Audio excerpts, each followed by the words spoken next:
ఆనంద్ తన చేతిలో ఉన్న ఫోన్ని గట్టిగా నేలకేసి కొట్టాలన్నంత కోపంతో ఊగిపోతున్నాడు. ఎందుకంటే ఆ ఊర్లో అసలు సిగ్నల్స్ లేవు. చుట్టూతా పచ్చటి పొలాలు, ప్రశాంతమైన వాతావరణం ఉన్నా అతని లోపల మాత్రం ఒక పెద్ద యుద్ధమే నడుస్తుంది. సిటీలో తను ఎంతో కష్టపడి పెట్టిన డిజిటల్ మీడియా స్టార్టప్ కంపెనీ రాత్రికి రాత్రే మునిగిపోయింది. నమ్ముకున్న పార్ట్నర్ మోసం చేసి బోర్డు తిప్పేశాడు. తనతో పాటు చాలామంది క్లయింట్స్ని కూడా తీసుకెళ్ళిపోయాడు. లోన్లున్న ఈఎంఐల ప్రెషర్ తట్టుకోలేక తీవ్రమైన యాంగ్జైటీతో మన ఆనంద్ బర్నౌట్ అయిపోయాడు. ఒక సైకాలజిస్ట్ చెప్పాడు, అన్నిటికీ దూరంగా కొన్నాళ్ళు ఉండు అని చెప్తే ఒక మారుమూల పల్లెటూరుకు వచ్చేసాడు. శరీరం ఇక్కడికి వచ్చినా అతని మైండ్ ఇంకా ఆ సిటీ స్పీడ్లోనే పరిగెడుతుంది. కాసేపు ఖాళీగా కూర్చుంటే టైం వేస్ట్ అయిపోతుందేమనే ఆలోచన ఆనంద్ని బాధపెడుతుంది. ఊళ్ళో ఉండలేక అలా నడుచుకుంటూ వెళ్తుండగా అతనికి ఒక పాత మట్టిల్లు కనిపించింది. ఆ మట్టిల్లు అరుగు మీద కూర్చున్న ఒక ముసలాయన కనిపించారు. తెల్లటి గడ్డం, ప్రశాంతమైన కళ్ళతో ఆయన గాలికి ఊగుతున్న చెట్టు ఆకుల్ని చూస్తూ హ్యాపీగా గంటల తరబడి అలాగే చూస్తూ నిశ్చలంగా కూర్చుని ఉన్నాడు. ఆయన ఊరోళ్ళందరూ కూడా ప్రేమగా చైనా తాతగారు అని పిలుస్తారు. ఈ చైనా తాతగారు అనే ఒక బిరుదు ఎందుకు వచ్చిందంటే, ఈయన 30 ఏళ్ల క్రితం సిటీలో ఒక పెద్ద పొజిషన్లో విపరీతమైన సంపాదనతో లగ్జరీ లైఫ్ని గడిపేవారు. కానీ జీవితంలో అంతా ఉన్న ప్రశాంతత లేదని తెలుసుకుని సర్వస్వం వదిలేసి చైనా, జపాన్లోని జెన్ ఆశ్రమాల్లో సంవత్సరాల పాటు ఉండి టావోయిజం ఫిలాసఫీని క్షుణ్ణంగా అర్థం చేసుకుని ఇప్పుడు ఈ పల్లెటూరు ప్రకృతిలో ఒంటరిగా జీవిస్తున్నారు. ఆనంద్ ఆ తాతగారి పక్కన కూర్చుని అడిగాడు, తాత, అంత లైఫ్ వదిలేసి ఇక్కడ ఎలా ఉంటున్నావు? నా బిజినెస్ నాశనం అయిపోయింది, నమ్ముకున్న వాళ్ళు మోసం చేశారు, రేపు నా పరిస్థితి ఏంటో నాకు అర్థం కావడం లేదు. నాకు ఇక్కడ ఒక్కరోజు ఉంటేనే చేతులు కట్టేసినట్లు అనిపిస్తుంది. మీకు రోజంతా ఏ పని లేకుండా ఖాళీగా కూర్చుంటే బోర్ కొట్టదా? అసలు మీ మనసులో ఎలాంటి భయాలు లేవా అని అడిగాడు. తాత ఆనంద్ వంక చూసి అతని కళ్ళల్లో ఉన్న ఆ ఆతృత, ముఖంలో ఉన్న టెన్షన్ ఆయన అర్థం చేసుకున్నాడు. ఆయన లేచి లోపలికి వెళ్ళి ఒక ముతక చెక్క మొక్కను తీసుకొచ్చి ఆనంద్ చేతిలో పెట్టాడు. ఆ చెక్క మొక్క అప్పుడే అడవి నుంచి తెచ్చిన ఏ ఆకారం లేకుండా ఉంది. ఏంటి తాత అని అడిగాడు ఆనంద్. తాత ఆ చెక్కను చూపిస్తూ అన్నాడు, దీనికి సమాజం ఇంకా ఏ ఆకారం ఇవ్వలేదు. ఇది ఒక టేబుల్ కాదు, ఇది ఒక కుర్చీ కాదు, కానీ దీని లోపల అన్ని అవకాశాలు దాగున్నాయి. దీన్నే టావోయిజంలో ది అన్కార్వ్డ్ బ్లాక్, చెక్కని చెక్క మొక్క అని అంటారు. మన మనసు కూడా పుట్టినప్పుడు ఇలాగే ఉంటుంది. ఏ ఆలోచనలు, కోరికలు, ఎలాంటి రూపాలు చెక్కబడకుండా ప్రశాంతంగా సహజంగా ఉంటుంది. కానీ మనం పెరిగే కొద్దీ ఈ సమాజం మీ మనసు మీద ఎన్నో ఆకారాలు చెక్కుతుంది. నువ్వు ఎప్పుడు నెంబర్ 1గా ఉండాలి, ఇంత టర్నోవర్ సంపాదించాలి అని నీ మైండ్ నిండా కోరికల గీతల్ని గీస్తుంది. ఇప్పుడు ఆ ఆకారాలన్నీ కోల్పోయేసరికి నీకు లైఫ్ అంతా కూడా శూన్యంగా అనిపిస్తుంది. నిజమైన ప్రశాంతత కావాలంటే సమాజం నీపైన రుద్దిన ఆ ఆశల్ని, ఆ అంచనాల్ని కాసేపు పక్కన పెట్టేసి నీ అసలైన న్యాచురల్ స్టేట్ అయిన ఈ చెక్క ముక్కని నువ్వు కనుగొనాలి. మళ్ళీ ఒక అన్కార్వ్డ్ బ్లాక్లా నువ్వు మారాలి. సమాజం నీపైన వేసిన ఈ ముసుగులన్నీ తీసేసి మన అసలైన ఆ సహజ స్థితికి చేరుకోవడమే జీవితంలో నువ్వు నేర్చుకోవాల్సిన అసలైన పాఠం అని చెప్పాడు తాత. ఆ రాత్రికి ఆనంద్ తన ఇంటికి వెళ్ళిపోయాడు, పడుకున్నాడు. ఆనంద్కి నిద్ర సరిగ్గా పట్టలేదు. పల్లెటూరు మంచం మీద అటు ఇటు దొల్లుతూ తాతగారు చూపించిన ఆ ముతక చెక్క మొక్క గురించి ఆలోచిస్తున్నాడు. ఒకవైపు ఈ తాత చెప్పిన ఈ సూత్రం ఏదైతే ఉందో అది 100% కరెక్ట్ అని ఆనంద్కి అనిపిస్తుంది. సమాజం కోసం అనవసరమైన ఆకారాలు, అంచనాలు మోస్తూనే తను ఇంతలా బర్నౌట్ అయిపోయాడని లోపల స్పష్టంగా అర్థం చేసుకుంటున్నాడు. కానీ మరోవైపు పాత టెన్షన్లు మళ్ళీ పైకి వస్తున్నాయి. మునిగిపోయిన బిజినెస్, మోసం చేసిన పార్ట్నర్, బ్యాంక్ ఇచ్చిన నోటీసులు, ఇవన్నీ కళ్ళ ముందల కదలాడుతుంటే మనసుని ప్రశాంతంగా ఉంచేసుకుంటే ఈ అప్పులు తీరిపోతాయా, నా సమస్యలకు అసలు పరిష్కారం దొరుకుతుందా అనే భయం అతన్ని పీడిస్తుంది. ఆ తర్వాత రోజు ఉదయం ఆనంద్ ఇంకా ఈ గందరగోళంలో ఉండగా ఆ రూమ్లోకి సడన్గా ఎంట్రీ ఇచ్చాడు మన సుబ్బు. ఈ ఊర్లో ఒక సాదాసీదా రైతు కొడుకు. ఒంటి మీద కలర్ఫుల్ షర్టు, చేతిలో ఒక ఫోను. ఒక రకంగా చెప్పాలంటే మన గమ్యం సినిమాలో గాల్ సీన్ లాంటి ఒక క్యారెక్టర్. నిజానికి మన సుబ్బుకి ఆనంద్ గొడవలతో కానీ అతని బిజినెస్ గొడవలతో కానీ అసలు సంబంధం లేదు. సుబ్బుకున్న మోటివేషన్ అంతా కూడా బయట పార్క్ చేసున్న ఆనంద్ కారు మీదే ఉంది. ఎందుకంటే ఆనంద్ సిటీ నుంచి ఒక ఈవీ కార్, ఒక టెస్లా కారులో వచ్చాడు. ఆ పల్లెటూరు వాళ్ళంతా దాన్ని వింతగా ఒక బ్యాటరీ కార్ అని పిలుస్తున్నారు. ఆ ఊర్లో ఎవరికీ లేని ఆ బ్యాటరీ కార్ ఎక్కి ఒక రౌండ్ వేయాలని, దాంట్లో కూర్చుని కొన్ని రీల్స్ చేయాలని సుబ్బుకి విపరీతమైన ఆశ. ఎలాగలాగా మన ఆనంద్ గడితో ఒకసారి ఫ్రెండ్ అయిపోతే కార్ ఎక్కే వచ్చనే స్కెచ్తో పొద్దున్నే మనోడు అక్కడికి దిగాడు. ఆనంద్ తలబట్టును కూర్చోవడం చూసి సుబ్బు తన ఫోన్ పక్కన పెట్టి, బిల్డప్ ఇస్తూ అన్నాడు. ఏంటి బాసు, సిటీలో కోట్లు సంపాదించేటోడివి ఇక్కడికి వచ్చి ఆవదం తాగిన కోతిలా మొహం పెట్టావు, అయినా నీకు అసలు బుర్ర ఉందా? నిన్న ఆ చైనా తాతతో కూర్చుని మాట్లాడేవంట కదా, ఆ ముసలోడితో మాట్లాడితే నీకున్న కాస్త బుర్ర కూడా పాడైపోద్ది. ఆయన ఎప్పుడు చూసినా తావోయిజం గీవోయిజం అంటూ తలకాయ నొప్పి పెట్టే ఆ సుత్తి కథలు చెప్తూ ఉంటాడు. ఆయన కనిపిస్తే చాలు మేమంతా అయితే అక్కడి నుంచి పారిపోతాం. ఆ సుత్తి అంతా నీకు ఎందుకులే కానీ నేను ఒక మంచి ప్లాన్ చెప్తా. ఈరోజు ఈవినింగ్ నీకు ఒక నెక్స్ట్ లెవెల్ ప్లేస్ తీసుకువెళ్తా. గోదావరి ఒడ్డున మన బ్యాటరీ కారులో వెళ్తే నేనే డ్రైవ్ చేస్తాను అనుకో. అక్కడ గోదావరిని చూస్తూ చల్లగా ఒక బీరేస్తూ నీ టెన్షన్లన్నీ పటాపంచలు చేయొచ్చు, ఏమంటావు అని అంటాడు మన సుబ్బు ప్లాన్ విన్నా కూడా ఆనంద్ అంతా వేరే ఆలోచనలో ఉన్నాడు. ఇప్పుడు వీడితో ఈ ప్లాన్లు అన్నీ నాకు అనవసరం, నా మనసులో కొన్ని ప్రశ్నలు ఉన్నాయి, దానికి సమాధానం దొరకాలంటే ఈ తాత దగ్గరికి వెళ్ళాల్సిందే అని అనుకుని, అదంతా తర్వాత చూద్దాంలే సుబ్బు, ఒకసారి ఆ తాత ఎక్కడున్నాడో నీకు తెలుసా, కనుక్కో, ఆయన దగ్గరికి వెళ్దాం అని అంటాడు. అసలే మన సుబ్బుగాడికి ఆ తాతగారంటే అస్సలు ఇష్టం లేదు. ఆయన దగ్గరికి వెళ్తే మళ్ళీ ఏదో ఒక సోది వినాల్సి వస్తుందని మనోడు భయం. కానీ ఆనంద్ అంతలా అడిగేసరికి ఎలాగైనా ఆ బ్యాటరీ కారులో తిరగాలనే ఆశతో సరే అని అనుకుని, సరే బాసు నువ్వైతే పాడైపోయావు, నాకు అర్థమైపోయింది, నీ ఇష్టం, పద తీసుకెళ్తా అంటూ విసుగ్గా ఆనందని తీసుకుని ఆ ఊరి చివరికి నడుచుకుంటూ వెళ్ళారు. వాళ్ళిద్దరూ ఊరి చివర ఉన్న నది ఒడ్డుకు వచ్చేసరికి తాత ఒక చెట్టు కింద కూర్చుని అక్కడ గట్టుని సరి చేస్తూ కనిపించాడు. ఆ గట్టు పక్క నుంచి నది ప్రవాహం కూడా చాలా గట్టిగా వెళ్తుంది. బండరాల్ని ఢీకొంటూ ఆ నదీ ప్రవాహం వెళ్తుంది. సుబ్బు దూరం నుంచి చూస్తూ విసుగ్గా గుసగుసలాడుతున్నాడు. చూసావా, నేను చెప్పలేదా, ముసలోడు ఇక్కడ కూడా ఏదో చెట్టు పట్టుకుని కూర్చున్నాడు. నాకు తెలిసి ముసలోడుకు ఉన్న కాస్త బుర్ర కూడా పోయింది. ఇప్పుడు నువ్వు కనుక వెళ్ళాను కదిలించావు అనుకో, రాయి నీరు అని ఏదో ఒక సుత్తి చెప్తాడు, కావాలంటే విను అని అంటాడు. ఆనంద్కి సుబ్బు చెప్పే మాటలన్నీ కూడా వినపట్టలేదు. తన మైండ్లో ఒక గందరగోళం అయితే నడుస్తుంది. అండ్ అలాగే తన అసహనాన్ని తట్టుకోలేక అక్కడ ఒడ్డున ఉన్న ఒక గట్టి రాయిని తీసి నీళ్ళల్లోకి విసిరాడు. తాత వైపు చూస్తూ, నా లైఫ్ కూడా ఈ బండరాయి నదిలాగే అయిపోయింది తాత. నా చుట్టూ ఉన్న సమస్యలు ఈ బండరాల్లాగా నన్ను ముందుకు వెళ్ళనివ్వడం లేదు. వాటిని బద్దలు కొట్టాలని నేను ఎంత ప్రయత్నిస్తున్నా నా శక్తి అంతా అయిపోతుంది. నాకేం చేయాలో అర్థం కావట్లేదు తాత అని అంటాడు. తాత వెంటనే సమాధానం చెప్పకుండా సుబ్బు వైపు తిరుగుతాడు. సుబ్బు అప్పటికే వీళ్ళిద్దరి మధ్య నాగేందురా బాబు అన్నట్టు బోరు కొట్టి ఆ నది ఒడ్డున ఉన్న ఒక పెద్ద బండరాయిపై స్టైల్గా కళ్ళజోడు పెట్టుకుని కాలు మీద కాలేసుకుని కూర్చుని ఉంటాడు. తాత నవ్వి ఆనందం అంటాడు, ఈ సుబ్బుగని చూడు, ఈ నదిలో ఉన్న బండరాయిలు అంటాడు, చాలా కఠినంగా గట్టిగా తానే పెద్ద తోపు అన్నట్టు కూర్చున్నాడు. ఇలా ఈ రాయినే యాంగ్ అని అంటారు. అలాగే ఈ వేగంగా వచ్చే నీటిని చూడు, ఇది చాలా మెత్తగా ఉంటుంది, లొంగిపోయే స్వభావం ఉన్నది, అటు ఇటు దారి మార్చుకుంటూ వెళ్ళే స్వభావం ఉన్నది, దీన్ని ఇన్ అంటారు. సుబ్బు లాంటి ఈ బండరాయి నదికి ఎదురు నిలిచి నీటిని ఆపాలని చూస్తుంది. కానీ నీరేం చేస్తుంది, ఆ రాయితో గొడవ పడకుండా దాని చుట్టూ అలా అలా వెళ్ళిపోతూ ఉంది, దేనికి లొంగకుండా ముందుకు వెళ్ళిపోతూ ఉంటుంది. కానీ నీకోటి తెలుసా, కాలక్రమేణా ఆ మెత్తని నీరే ఈ గట్టి రాయిని అరగదీసి ముక్కలు చేస్తుంది. నువ్వు కూడా నీ సమస్యలతో ఈ రాయిలాగా కఠినంగా ఢీకొంటున్నావు, అందుకే అలసిపోతున్నావు. జీవితంలో కష్టాలు వచ్చినప్పుడు నీరు లాంటి ఇన్ మనస్తత్వం, పట్టు విడుపులు ప్రదర్శించాలి. నీరు ఎవరితోనూ పోటీ పడదు, అందుకే దానికి ఒత్తిడి, ప్రెషర్ ఉండదు. నువ్వు దేనితో పోటీ పడుతున్నావు, నువ్వు దేన్ని పట్టుకుని బలంగా కూర్చున్నావు, ఆలోచించి దాన్ని వదిలే అని అంటాడు తాత. తాత తనని బండరాయితో పోల్చి ఏడిపించేసరికి సుబ్బు మొహం మాడిపోయింది. ఏంటి తాత నన్ను రాయి అంటున్నావు అంటూ కోపంగా ఆ బండరాయి మీద నుంచి కిందకు దూకేసరికి జారి బురదలో పడతాడు. అతని కొత్త షర్టు మొహం అంతా బురదమయం అయిపోతుంది. సుబ్బు బురదలో నుంచి లేచి ఒళ్ళంతా తుడుచుకుంటూ గట్టిగా అరుస్తున్నాడు. ఆనంద్గా చూసి బాగా గట్టిగా నవ్వు వస్తుంది. తాత సుబ్బుని చూసి నవ్వుతూ అంటాడు, చూసావా, బురదలో పడగానే వీడు దాన్ని వెంటనే తుడిచేయాలని ఎంతలా కంగారు పడుతున్నాడో. కానీ అలా తుడిచే కొద్దీ బురద ఒంటికి ఇంకా ఎక్కువగా అంటుకుంటుంది. కొన్నిసార్లు మనం ఏమీ చేయకుండా వదిలేయడమే చాలా మంచిది అని అంటాడు తాత. అప్పుడు సుబ్బు అంటాడు, ఈ తాత దీనికి కూడా ఫిలాసఫీ చెప్తున్నాడు, వీడు బురద కన్నా చిరాగ్గా ఉన్నాడురా బాబు అని అనుకుంటాడు మన సుబ్బుగాడు. సరే పదండి ఊర్లోకి వెళ్దాం, సుబ్బుగాడికి కాస్త ఒంటి మీద ఉన్న మట్టిని వదిలేద్దాం అని అంటాడు తాత. వాళ్ళు ముగ్గురు కలిసి ఊర్లోకి అడుగు పెట్టేసరికి రచ్చబండి దగ్గర కొంచెం హడావిడిగా ఉంటుంది. అక్కడ ఒక తెల్లటి స్కార్పియో కార్ పార్క్ చేసి ఉంది. దాని పక్కనే పంచె కట్టుకుని చేతికి లావుపాటి ఉంగరాలతో నిలబడి ఉన్నాడు మన రాజభూపతి. రాజభూపతి అంటే ఈ ఊళ్ళో పెద్ద భూస్వామి, వడ్డీ వ్యాపారి.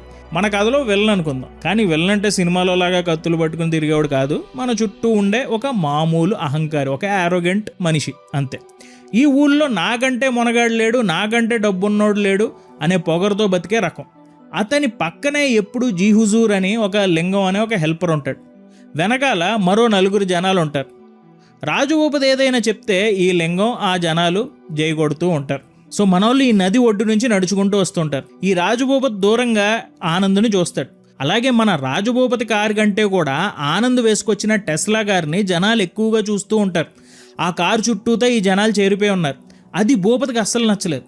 ఈ ఊళ్ళో తన స్కార్పియో కంటే పెద్ద కారు ఉండడానికి వీల్లేదు అన్న ఈగో మన రాజభూపతికి ఉంది. సుబ్బు ఆనంద్ని రాజభూపతికి పరిచయం చేయడానికి ఉత్సాహంగా ముందుకు పరిగెత్తుకుంటూ వచ్చాడు. భూపతి గారు, ఇడు మన ఆనంద్ అంటే సిటీ నుంచి వచ్చాడు, మన రంగనాయకులు గారు మనవడు, నిన్నే వచ్చాడు అని అంటాడు. రంగనాయకుల పేరు వినగానే రాజభూపతి ముఖం కొంచెం మారిపోతుంది. రంగనాయకులు గారు ఈ ఊరికి ఎంతో గౌరవనీయులైన వ్యక్తి. ఆయన కొడుకు మనవడు సిటీకి ఎప్పుడో వెళ్ళిపోయి సెట్ అయిపోయారు. ఆనంద్ ఆస్తులు అమ్ముకోవడానికో లేకపోతే ఇక్కడ పెద్ద బిజినెస్ పెట్టడానికి వచ్చాడు అని ఆలోచనలో రాజభూపతి పడతాడు. రాజభూపతి తన పక్కనున్న లింగం వైపు చూస్తాడు. లింగం వెంటనే అందుకుని ఆనంద్తో అంటాడు, ఓహో రంగనాయకులు గారు మనవడువా, సరే కానీ మీ కార్ని మా ఊరు రచ్చబండ పక్కన పెట్టావు. అక్కడ మా అయ్యగారు స్కార్పియో మాత్రమే ఆగాలి. అయినా ఇదేం గారు, అసలు శబ్దం రాదు, ఏమీ రాదంట. కరెంటు పోతే ఛార్జింగ్ కూడా కరెంటు పోతే ఏం చేస్తావు? ఇలాంటి డబ్బా కార్లు మా ఊరి రోడ్డు మీద నడవటానికి వీల్లేదు, తీసేయండి అక్కడి నుంచి అని అంటాడు. రాజభూపతి నవ్వుతూ, అవును ఆనంద్, సిటీలో మీ పప్పులు ఉడికితేమో కానీ ఈ ఊళ్ళో నా మాట దాటి ఏదీ జరగదు. నీ కార్ని వెంటనే ఇక్కడి నుంచి తీసేయి, వేరే ప్లేస్లో పెట్టుకో అని అంటాడు చిన్న చూపుగా. ఆనంద్కి తన కంపెనీ మునిగిపోయి నమ్ముకున్నవాడు మోసం చేసి ఈ బాధలో ఉన్నాడు. సరే అని ఈ చిన్న ఊరికి వస్తే ఈ చిన్న ఊరిలో కూడా ఒకడు అనవసరంగా ఈగో చూపిస్తూ కారు తీసేయమనడం మన ఆనంద్కి చాలా కోపం తెప్పించింది. అతని లోపల మళ్ళీ ఆ సిటీలో ఉండే ఆ పాత కోపం, ఫ్రస్ట్రేషన్ అన్నీ పెరిగాయి. రాజభూపతితో గొడవకు దిగడానికి ఆనంద్ ఒక కాలు ముందుకు వేశాడు. కానీ వెనకాలే వస్తున్న తాత ఆనంద్ భుజం మీద చేయి వేసి ఆపాడు. తాత భూపతి వైపు చూస్తూ ఏమంటాడంటే, లింగం, ఆ కార్ని నేను పక్కకి తీస్తాలేవే, భూపతి గారు పెద్దగారికి ఈ కారు అడ్డం వద్దే ఏంటి అని తేలిగ్గానేసి ఆనంద్ని సుబ్బుని తీసుకుని తన ఇంటి వైపు నడుచుకుంటూ వెళ్ళిపోతాడు తాత. ఆనంద్ ఆ దారి పొడవునా కోపంతో ఊగిపోతూ ఉంటాడు. ఏంటి తాత అది, వాడంత ఈగో చూపిస్తుంటే మీరు లైట్ తీసుకుంటున్నారు, నా కారుని డబ్బా కారు అంటాడా, వాడి స్కార్పియో కంటే నా టెస్లా 3 రెట్లు ఎక్కువ, అసలు ఈ ఊరి వాళ్ళకి కనీసం పద్ధతి కూడా తెలియదు అని అంటాడు కోపంగా. తాత నవ్వి తన ఇంటి అరుగు మీద కూర్చుంటాడు.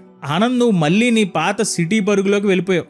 ఎవరైనా నిన్ను కాస్త తక్కువ చేసి మాట్లాడగానే నీ అహం, నీ ఈగో దెబ్బతింటుంది, అవునా? టావోయిజంలో లావుజు ఒక మాట అంటారు, care about people's approval and you will be their prisoner. అంటే సమాజం నిన్ను ఎలా చూస్తుంది, నిన్ను మెచ్చుకుంటుందా లేదా అవమానిస్తుందా అని నువ్వు ఆలోచించడం మొదలు పెడితే నువ్వు జీవితాంతం వాళ్ళకి ఖైదీవైపోతావు. ఆ రాజభూపతి తానే పెద్ద తోపు అని నిరూపించుకోవడానికి ఆరాటపడుతుంటాడు. వాడు తన ఈగోకి బానిస. ఇప్పుడు నువ్వు వాడితో గొడవ పడితే నువ్వు కూడా వాడి ఆలోచనలో చిక్కుకుపోతావు. నీకు విజయం కావాలి, హోదా కావాలి అనే కోరికలు ఉన్నంతకాలం ఎవడో ఒకడు నిన్ను ఇలాగే ఈజీగా బాధ పెడతా ఉంటాడు. నీ గెలుపుని, నీ సంతోషాన్ని వేరే వాడి చేతిలో పెట్టకు, ఇది గుర్తుంచుకో అని అంటాడు తాత. ఆ మాటలు వింటుంటే ఆనంద్కి తన సిటీలో బిజినెస్ చేస్తున్నప్పుడు పడ్డ తపన గుర్తొస్తుంది. అక్కడ కూడా క్లయింట్స్ ముందు, కాంపిటీటర్స్ ముందు తనని తాను నిరూపించుకోవాలనే ఆ తాపత్రయంలోనే కదా తన మైండ్ అంతా పాడు చేసుకున్నాడు. ఇప్పుడు ఈ రాజభూపతి అన్న చిన్న మాటకే తాను ఎంతలా రియాక్ట్ అవుతున్నాడంటే తాను ఇంకా మారలేదనే కదా అర్థం. అప్పటి నుంచే ఆనంద్కి తన జీవితంలో ఒక స్పష్టత రావడం మొదలైంది. అవతలి వాడు మనల్ని ఏమన్నా మన లోపల ప్రశాంతత ఉంటే ఏ శక్తి మనల్ని కదిలించలేదని ఆనంద్ గ్రహించడం మొదలుపెట్టాడు. ఈ లోతైన ఆలోచనలో ఉండగానే సుబ్బు బురద తుడుచుకుని చొక్కా మార్చేసుకుని మళ్ళీ సీన్లోకి వచ్చాడు. రాజభూపతి తోటి అతని హెల్పర్ లింగంతో ఆనంద్ గొడవ తప్పిందనే ఆనందం కంటే కూడా తను ఎలాగైనా ఆ బ్యాటరీ కార్ ఎక్కాలనే ఆరాటమే సుబ్బులో ఎక్కువగా ఉంది. సుబ్బు నెమ్మదిగా ఆనంద్ పక్కకు వచ్చి చేతులు నలుపుకుంటూ నవ్వు అంటాడు, ఏంటి బాసు, రాజభూపతి గారితో గొడవ లైట్ తీసుకున్నావు, అయినా నీ కారుని డబ్బా కారు అంటాడా, నాకెక్కడో కాలిపోయింది అనుకో. ఈ భూపతిగాడి కంటే మనదే పెద్ద కారని వాడికి చూపించాలి. అందుకే అంటున్నా, కీస్ నా చేతికివ్వు, ఒక్కసారి కార్ స్టార్ట్ చేసి స్టీరింగ్ పట్టుకుంటా, ఆ లింగంగాడి ముందుకెళ్ళి ఒక రౌండ్ వేసి వాడి గుండెల్లో రైలు పరిగెట్టిస్తా, ఏమంటావు అని అంటాడు. తాత సుబ్బు వంక చూసి నవ్వుతాడు. సుబ్బు, నువ్వు నీ షర్టు మీద పడ్డ బురదను కడిగేసుకున్నావు, కానీ నీ మనస్సులో ఉన్న వేరే వాడికి చూపించాలి, నిరూపించాలి అనే బురదను మాత్రం ఇంకా వదిలించుకోలేకపోతున్నావురా అని అంటాడు. సుబ్బు తలగొక్కుంటూ, ఈ తాతగాడు ఒకడు నా పరువు తీయడానికి మొక్క చూసిన కుక్కలాగా వచ్చేస్తాడు అని మనసులో అనుకుని, సిటీ నుంచి మా బాస్ ఇంత పెద్ద కారు వేసుకుని వస్తే వాడిది డబ్బా కారు అంటాడా? నాకైతే ఇప్పుడే ఈ కారు ఎక్కి స్పీడ్గా పోయి వాడి స్కార్పియో ముందు బ్రేక్ వేయాలని ఉంది అని అంటాడు సుబ్బు. సుబ్బు మాటలతో బోరు కొట్టిన ఆనంద్కి చిరాకు వచ్చి తాత ఇంటి బయట ఉన్న ఒక మొక్క వైపు చూస్తాడు. ఆ మొక్క చాలా వెరైటీగా ఉంటుంది. ఆనంద్ ఆ మొక్క వైపు చూసి అంటాడు, తాత ఇదేంటి చాలా వెరైటీగా ఉంది, ఎప్పుడు నాటావు అని అడుగుతాడు. అప్పుడు తాత నీళ్లు తాగుతూ చెప్తూ ఉంటాడు, 5 రోజులు అయ్యిందిరా అంటాడు. దీనికి పువ్వులు ఎప్పుడు వస్తాయని ఆతృతగా అడుగుతాడు. సుబ్బు వెంటనే అక్కడ అందుకుంటాడు, అవును బాసు నువ్వు చెప్పింది పాయింటే, మన ఈవీ కార్లో గట్టిగా యాక్సిలరేటర్ నొక్కితే సెకండ్లో స్పీడ్ అందుకుంటుంది. ఈ మొక్క ఏంటి ఎంత స్లోగా ఉంది, దీనికి ఏమైనా మనం కెమికల్స్ వేయచ్చంటావు తాత, రేపటికల్లా పువ్వులు వచ్చేస్తాయి అని అంటాడు మన సుబ్బు అమాయకంగా. తాత పెద్దగా నవ్వి సుబ్బు తల మీద మెల్లగా కొట్టి ఆనంద్తో అంటాడు, ఆనంద్ ఈ మొక్క త్వరగా పెరగాలని రోజు 10 సార్లు ఎత్తి పైకి చూసామనుకో ఏమవుద్ది, ఈ మొక్క చచ్చిపోతుంది. ప్రకృతిలో ఏది తొందరపడదు, కానీ అన్ని సమయానికి పద్ధతిగా పూర్తవుతాయి. చెట్టు ఎదిగే క్రమం చాలా సహజంగా నిశ్శబ్దంగా జరుగుతుంది. దీన్నే టావోయిజంలో జీరా అని అంటారు, అంటే సహజత్వం, న్యాచురాలిటీ. నువ్వు సిటీలో బిజినెస్ చేస్తున్నప్పుడు కూడా ఇదే తప్పు చేసావేమో. ప్రతిదీ రాత్రికి రాత్రే జరిగిపోవాలని ఆశపడ్డావు. ప్రకృతి సిద్ధమైన ఎదుగుదలని కాదని బలవంతంగా విషయాల్ని నీ అదుపులోకి తెచ్చుకోవాలని చూసావు. ఆ వేగమే నిన్ను అలిసిపోయేలా చేసింది. పని చేయకుండా ఉండడం కాదానంద్, పనిలో నుంచి నువ్వు అనే అహాన్ని, ఆ ఈగోని తీసేసి ఆ పనిని కూడా ఒక ధ్యానంలో చేయడమే మనం నేర్చుకోవాలి. ఫలితంపై విపరీతమైన ఆశ పెట్టుకోకుండా నీ రెస్పాన్సిబిలిటీని నువ్వు నెరవేర్చుకోవాలి. టావోయిజంలో వి అని ఒక మాట అంటారు, అంటే చెయ్యకుండానే చేయడం. ఒక పక్షి ఎగరడానికి కష్టపడదు, ఒక చేప ఈదడానికి కష్టపడదు, అవి చాలా న్యాచురల్గా పనులు చేసేస్తాయి. నువ్వు కూడా నీ పనుల్ని అంతే న్యాచురల్గా చేయడం నేర్చుకో. ఫలితాన్ని ప్రకృతికి వదిలే. తొందరపడి పనుల్ని బలవంతంగా ముగించాలని చూస్తే చేతికి వచ్చేది కూడా పాడైపోతుంది. అందుకే ఈ మొక్కకి పువ్వులు న్యాచురల్గా వస్తాయి. మన పని నీళ్లు పోయడం, దాన్ని చూసుకోవడం, మొక్కని తవ్వి చూడటం కాదు అని అంటాడు తాత. ఆనంద్కి ఈ మాటలు వింటుంటే లోపల ఒక పెద్ద బరువు దిగిపోయిన ఫీలింగ్ వస్తుంది. తను ఇంతకాలం సక్సెస్ కోసం పడ్డ తాపత్రయం, రేపటి గురించి పడిన కంగారు అంతా అనవసరం అని అతనికి అర్థమవుతుంది. జీవితంలో వేగంగా పరిగెత్తడం కంటే ప్రకృతి నియమాలకి అనుగుణంగా ఓపికగా సాగడమే నిజమైన విజయం అని అతని మైండ్లో ఒక థాట్ వస్తుంది. సుబ్బు మాత్రం బోరు కొట్టి ఆవలిస్తూ, అబ్బో తాత నీ చైనా క్లాస్ బాగుంది కానీ బాసు ఆ మొక్క ఎప్పుడప్పుడు వస్తుందిలే, పద మన ఈవీ కార్ వేసుకుని ఒక రౌండ్ వేద్దాం అని అంటాడు. తాత నవ్వి, సరే పదండి రాజభూపతి గారు రచ్చబండ దగ్గరికి వెళ్దాం, అలాగే అక్కడ మీ కారు కూడా ఉంది కదా తీసి పక్కన పెడదాం అని అంటాడు. తోట నుంచి వాళ్ళ ముగ్గురు తిరిగి రచ్చబండ వైపు నడుస్తుండగా దూరం నుంచే రాజభూపతి కేకలు వినిపిస్తూ ఉంటాయి. రాజభూపతి తన తెల్లటి స్కార్పియో కారు పక్కన నిలబడి చాలా గట్టి కోపంతో ఊగిపోతూ ఉంటాడు. అతని చుట్టూ ఊరి జనం కూడా గుమ్ముగూడి చూస్తూ ఉంటారు. సమస్య ఏంటో చూడటానికి మన సుబ్బు కూడా పరుగు పెట్టుకుంటూ అక్కడికి వెళ్తాడు. అక్కడ సీన్ చూస్తే రాజభూపతి డ్రైవర్ రివర్స్ చేస్తుండగా ఆ స్కార్పియో కారు వెనక చక్రం రచ్చబండ పక్కనే ఉన్న ఒక పెద్ద లోతైన బురద గుంటలో దిగబడిపోయింది. డ్రైవర్ ఎంత యాక్సలరేటర్ ఇస్తున్నా ఆ కార్ ఇంజిన్ విపరీతమైన శబ్దాలు చేస్తూ పొగలు కక్కుతుందే తప్ప చక్రం బురదలోనే ఇంకా లోతుకు కూరుకుపోతుంది. రాజభూపతి తన అహంతో డ్రైవర్పై అరుస్తున్నాడు, రేయ్ గట్టిగా రైస్ చేయరా, అంత పెద్ద ఇంజిన్ పెట్టుకుని ఆ చిన్న బురద గుంటలో నుంచి కారుని తీయలేకపోతున్నావు, అసలు నీ వల్ల అవుద్దా, దిగిపో అంటాడు. పక్కనే ఉన్న లింగం కూడా కంగారు పడుతూ, అవునండి బాబు మన కారు పవర్ ముందు ఈ బురద ఎంత, రేయ్ ఇంకా గట్టిగా నొక్కు, యాక్సలరేటర్ నొక్కు అని అరుస్తూ ఉంటాడు. కానీ వాళ్ళు ఎంత బలం ఉపయోగిస్తున్నా కారు మాత్రం ఇసుమంతైన కూడా కదలడం లేదు.